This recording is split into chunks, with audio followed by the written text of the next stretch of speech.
Did you ever notice when you complain to many union officials about working conditions and wages or other issues, and you hear them say, "We can't tell the company what to do," or "It's their company"?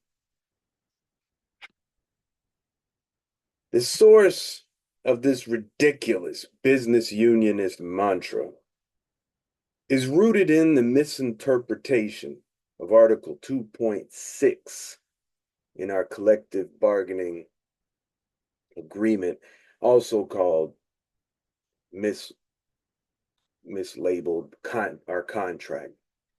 The article is also defined in all caps as non-interference clause. And it says this: the authority shall be at liberty at all times during the existence of this agreement and subject to provisions hereof to operate its property according to its best judgment and orders of competent authority. Local 241 and Local 308 agree that neither will in any way interfere with or limit the right of the authority to discharge or discipline its employees covered by this agreement where sufficient cause can be shown, except for membership in Local 241 and Local 308. So they always stop at the comma in the second sentence, and then they blurt out, "We can't tell the CTA what to do." Well, it makes sense then. You can't tell the CTA what to do because you stopped at the comma. It says covered by this agreement. We will not interfere with the authority to discharge or discipline its employees covered by the agreement. They stop right there, but they don't, it's not a period, it's a comma. According to the rules of English grammar, a comma is not a period. It is merely a pause between parts in a sentence. A period means there is no further discussion. The comma means there's more to understand. What about these last 15 words after the comma? Give us more understanding. I'll read it. Where sufficient cause can be shown, except for membership in Local 241 and Local 308. Those last 15 words are actually the most powerful and definitive part of Article 2.6. Moreover, this part essentially modifies the meaning from a non-interference article to just cause. And some clever lawyers knew that if they put that all caps heading of non-interference, which is not really in the article, it does say interfere, but it's not the same context that they're making it out to be. So they knew that this would taint our understanding. So bear with me here. Bear with me. I know this is intense, and it's actually taken me quite a few years to realize this. Reading this over and over and over. Ironically, not one of the elected leaders or rank and file members who recited this to me ever mentioned that last part. So this last part, it clearly invalidates any interpretation that the business unionists use to justify doing nothing to fight back and then relying on the misconception that we can't tell the CTA what to do. Moreover, these last 15 words have two specific meanings that clarify the first sentence of Article 2.6. Let's break it down. Punishment. Let's start with the idea that we can't tell the CTA what to do regarding punishment, so-called discipline. The phrase in that 15 words, the phrase sufficient cause is deep. It's very, very deep. That phrase is probably the most powerful weapon we have as workers who are bound by a collective bargaining agreement. Every decent contract for a union has a provision for just cause. The phrase sufficient cause is legally synonymous with just cause. Like, okay, just cause. So what? Get these facts. Just cause means that the CTA manager has a legally sufficient reason to punish you.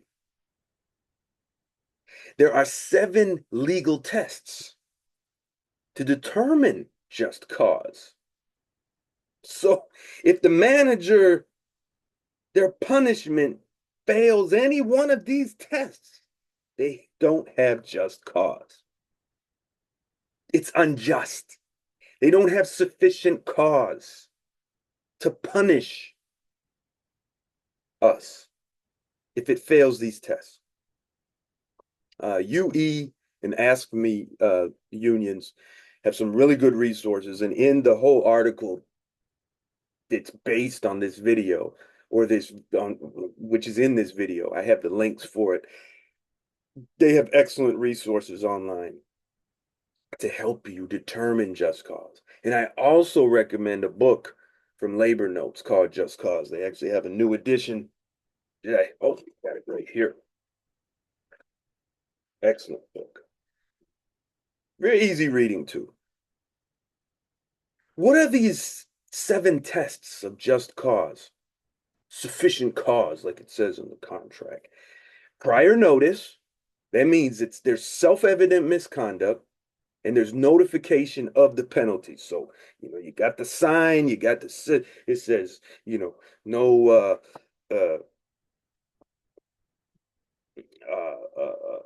no standing in this area without safety glasses or bump cap or hard hat or something like that. And there's a notification that says it will be a safety violation for those who don't follow it, something like that. The second one, recent enforcement. So do they enforce this once in a while? Do they reset it? Do they only do it during certain times, and why?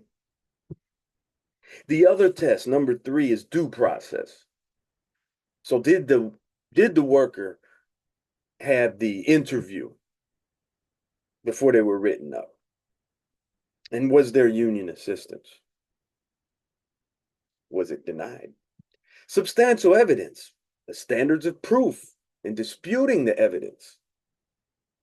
The 5th, equal treatment. So is the case, you made this case, do we have valid distinctions? Goes with this and goes with that, or is it just for certain people? And then not others. Progressive discipline. So were there tenets? Was there a graduated penalty? What's the zero tolerance? How does that apply? And finally, mitigating circumstances. How long have they been on the job? What's their work record? Is there insufficient staffing? Is there harassment? Mitigating circumstances. 7 tests. Give you an example. The manager smokes while on CTA property, and then he writes a worker up for smoking too. Well, was the manager ever written up? If not, it's disparate treatment. It's not equal.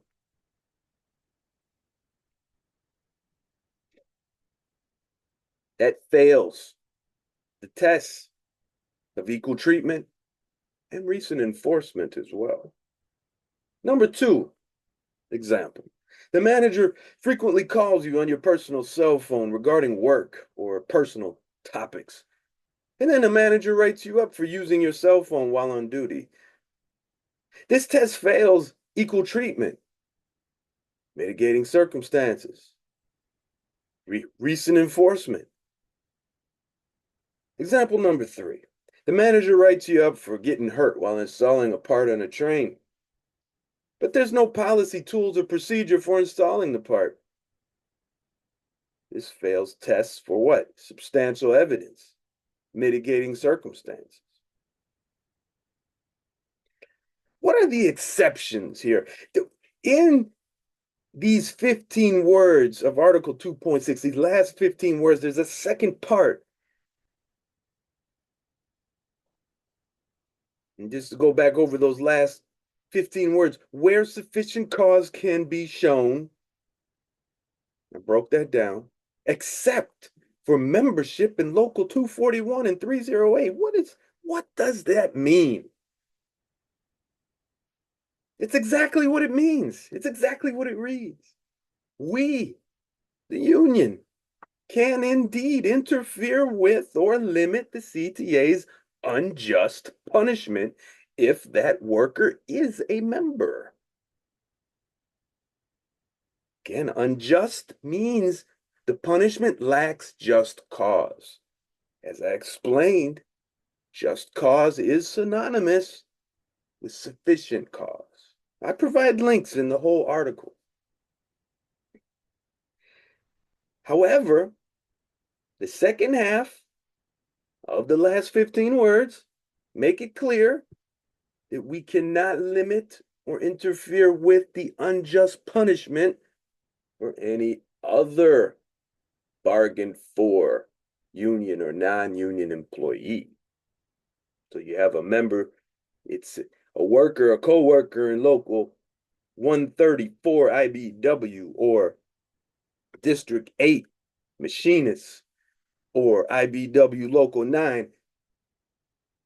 As a union, we cannot limit or interfere with the punishment, unjust punishment of a member, of that coworker that's a member of that union. Almost done here, and bear with me. This is so important for you to get. What about running the CTA? You can't tell a company how to run itself. You can't tell them what to do. Well, I've proven that we can tell the CTA what to do regarding punishment. What about when we are told we cannot tell the CTA how to run the company? Oh, no, you can't do that. No, no, no. Let's read the contract again. The authority shall be at liberty at all times during the existence of this agreement and subject to provisions thereof to operate its property according to its best judgment and the orders of competent authority. Nowhere does it say we can't tell them how to run the CTA. It states the CTA is at liberty to operate its property. Look up the word liberty. It's a noun. It is the power or scope to act as one pleases. This is a given fact. They are the employer, we are the workers. We know best and should always share what we think and bargain for accordingly when it comes to our wages and working conditions. How they choose to run it affects our wages and working conditions, which is actually what our contract is called. Did you know that? It's called the Wages and Working Conditions Agreement. It's not a contract, it's an agreement. Anyways, conclusion. I'm done.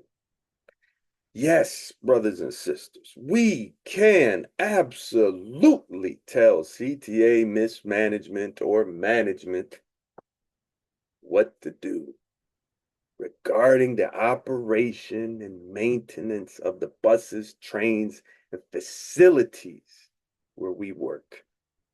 Also, when they try to unjustly punish us, we can limit and interfere with their right to write us up and fire us. With the help of some clever and immoral lawyers, we have been deceived.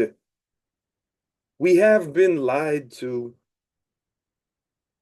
by generations of business unionists. Their reasons are obvious. The elected union leaders are either totally compromised or simply lazy. Telling members that we can't tell the CTA what to do is utterly anti-union, anti-human, and anti-democratic. Simply put, ask the person who tells you that self-defeating mantra. Are you saying we don't need a union? If they answer affirmatively, or whatever way they answer,